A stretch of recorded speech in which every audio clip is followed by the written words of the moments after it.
Hi mga beshi ko! So for today, this vlog, ito na gumagawa na kami ng Shanghai para for prepare sa aming swimming ngayong araw na ito. So yun Sana all. mga beshi ko, mag-guys muna kami papunta kami Batasan dahil nga susunduin namin si Kichikiting yan. Then update namin kayo kapag paalis na kami mga beshi ko. At ito na nga, nasa van na nga kami. Yan for family, madilim na mga beshi ko at yan maglalakbay na nga kami. At mag-update ulit ako dahil nga nandito na nga kami kung saan kami mag-swimming dito sa Subic nga mga beshi ko. Hindi ko alam kung ano buong pangalan ng resort na ito kasi nga yung ate niya yung kapatid niya yung nag-asikaso dito sa pagliliguan namin mga beshi ko. So yun mga beshi ko, nandito nga kami kada aga-aga, nandito na agad.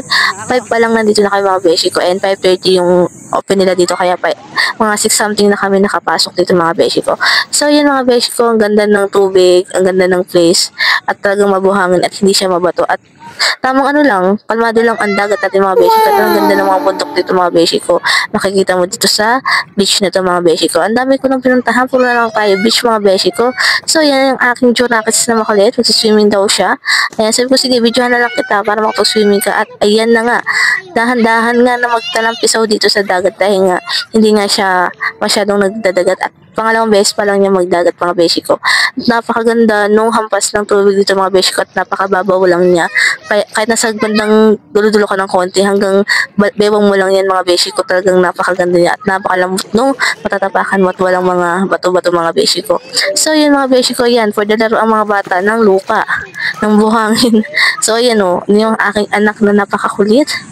Pwede kuha sila ng tubig, gumagawa sila ng mini swimming pool daw.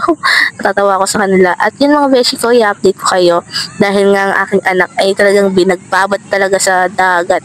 Talagang tinodo niya na ang babat. Kaya yun, nangitim kami parehas at doble yung itim ko dahil nga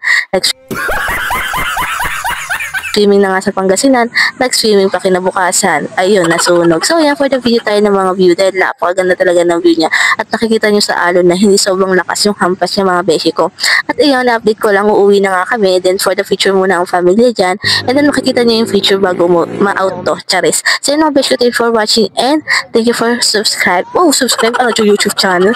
Thank you for follow pala mga beshi ko. So yun, thank you for watching.